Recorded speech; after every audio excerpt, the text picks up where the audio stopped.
Good morning, Amy, to you in Scotland. Welcome to Give Me Five this morning. Good morning. Nice to see you, Amy. Now, Amy, you are a pastor's wife. Tell me about God's goodness over the past 40 years in ministry. Well, there would be too many to mention. God has been so good to us. We've been in 4 different churches, and every church has their own way of doing things, and Yes. Every church has been different, but God has been so good. He's provided for our every need. He's looked after us, looked after the family through ups and downs. Yes. It's just, God's just amazing. And one particular instance, we were going to a new church. We were waiting to get there. We had a few months to wait, and in the meantime, Ian was diagnosed with having cancer, and it was such a blow to us, especially when we were going to a new place. Anyway, got an operation very quickly, and everything seemed to go well. When I went up to see him that night, he was up walking about, and we thought, praise God. There was another 3 gentlemen in the room with him, and they were all lying in bed and seemed to be in a lot of pain, but here Ian was up. Anyway, about a week or so later, we had to go back and see the consultant, and we saw these 3 men. Yes. And they had come in and they were coming out quite happy. Theirs was fine. But when we went in, the consultant said, well, he wasn't very happy that his count was way up high, and count. We would have to go to the Beatson in Glasgow. So we did that, and the consultant said, you know, if it doesn't come down, we're going to have to see to do things. And you know, within 3 weeks, with much prayer, the count was down. Wow. Ian didn't have to have chemotherapy or radiotherapy, and God is so good, and we just bless him for that. Wow, that's amazing, Amy. That really is God's goodness to you, isn't it? Yeah. For sure.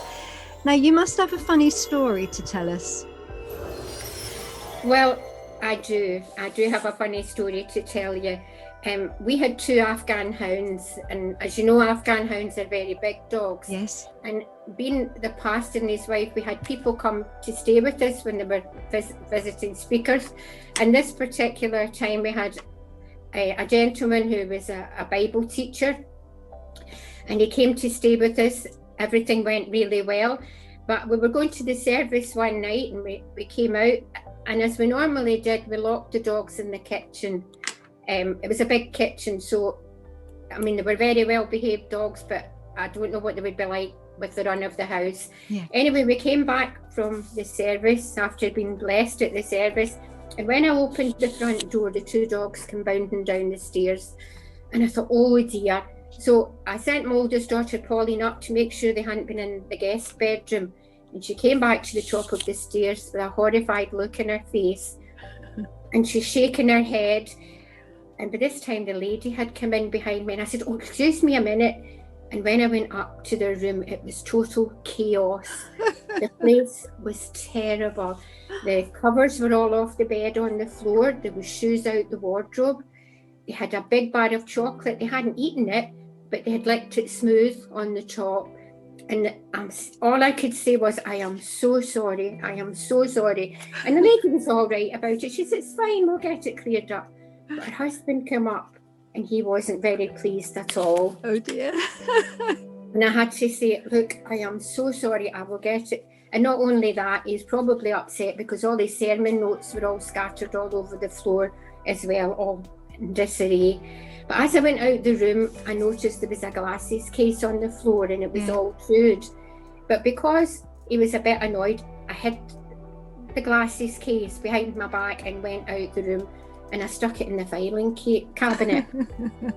So that was fine. He came down the stairs and he said, has anybody seen my glasses case? And I couldn't very well say, well, I filed it in the filing cabinet. So everybody started to look for this glasses case. I never said a word, but I thought I better start looking for it as well. And obviously they couldn't find the glasses case. But Ian gave him one. He'd won the same. It was metal with leather on it, and they had chewed it all. But Ian gave him one the same that you could have. So that was fine. The day he was going away, and he came down the stairs and he was having a cup of coffee, and he spilled the coffee all over my new carpet. Oh, so dear. it was his turn to apologise, and I had a wee smile to myself. But going out the door, he said, "Well, if you find my glasses case, will you send it on to me?" And I thought, oh dear, I couldn't wait to get out the door. Anyway, we came back in, and now it was time to confess. I know where the glasses case is. They're in the filing cabinet. Oh, and the girls thought this was so funny, but couldn't believe, "Oh, Mum, that's terrible." And I must confess, I didn't tell a lie, but I was deceitful. And that was very wrong. I know it was very wrong. And obviously we didn't send him on the glasses case. So I suppose with 2 Afghan hounds in the house, there will be some disruption. I don't know what Paul thought when he came to stay with us with 2 big dogs in the house, but I hope he was okay. I think he liked them. Well, that is quite a funny story, isn't it, Amy? You know, it's part of life, isn't it? All these ups and downs as well. Now, Amy, I know that you have grandchildren. We'll go to that in a minute. But what is one of your favourite childhood memories for you personally? Well, I was trying to think about this, and the thing that comes to mind was the day I gave my heart to the Lord. Right. I was brought up in a Christian home, and I went to church all the time. Everything that was on, we were at. So I knew all about Jesus and what he had done for me. Loved going to church. And when people in Sunday school would give their heart to the Lord, I would be so excited. I would go home and tell my mum. But one day in Sunday school, the Sunday school teacher was telling the gospel story, and she said, "You know, it doesn't matter if you're brought up in a Christian home. You've got to make the decision for yourself to follow Jesus." And you know, it was like I was only 9 at the time, but it was as if a light had come on, and I thought, well, I haven't done that. I just thought I was a Christian. I don't know where I'd been all that time, because I'd heard the gospel so many times. And I was really quite upset about it. And I went home, and that night I spoke to my mum about it, and she led me to the Lord. You know, sometimes you can sit in services and that and think things don't apply to you. And now when I hear people saying, "Oh, I've always been a Christian," I think, oh no, you haven't. That was just like me. You have to one day make a decision, you know, for yourself. Nothing really changed much. I still went to church. I still loved the Lord, but I felt different. I felt happier. And you know, it's so important. Sometimes Sunday school teachers don't appreciate how vital they are, but they do a wonderful job. Yes, they certainly do. I can vouch for that myself, having become a Christian through a Sunday school teacher, really, in my own life. So, Amy, now, your grandchildren, do they have a nickname for you? No, they don't really. They don't have a nickname. They just call me Gran, and Ian they call Papa. Nice. They're just lovely kids. My life really, apart from the Lord, my life revolves around them. They come all the time, and we just have a lovely time together. Yeah, that's lovely when you can have a nice family time together.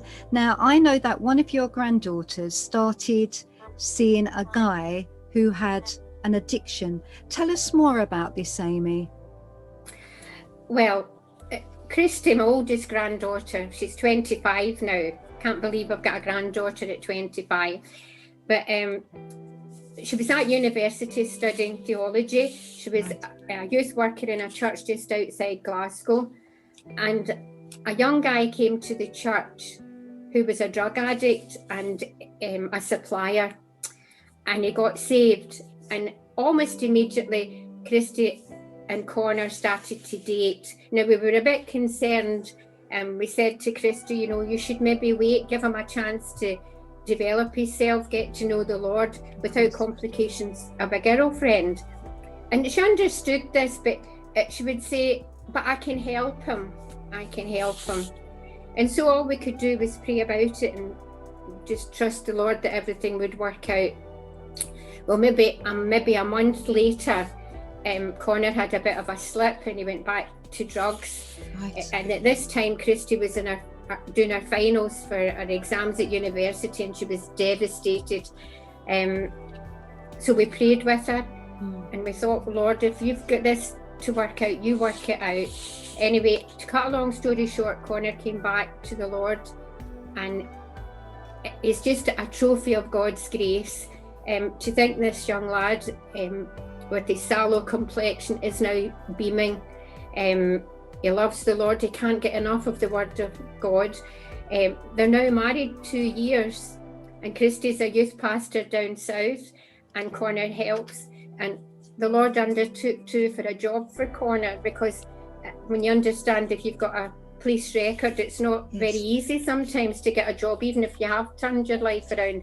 But amazingly, God answered prayer. He's got a job that he can help Christy too in the work, and it's wonderful to hear his testimony and telling young people the dangers of drugs and what Jesus can do for them. It's just wonderful. Yeah, that's a wonderful and an amazing story, how God turned his life around, because God is in the business of changing lives. So that's brilliant. Amy, you've been fantastic to interview this morning. You really have. And there's only one thing left for it, Amy. Give me 5 this morning. Thank you, Amy. Thank you for joining me, Amy. It's been a real joy and a privilege to talk to you this morning for Give Me 5. God bless you, Amy. Bye for now. Bye-bye.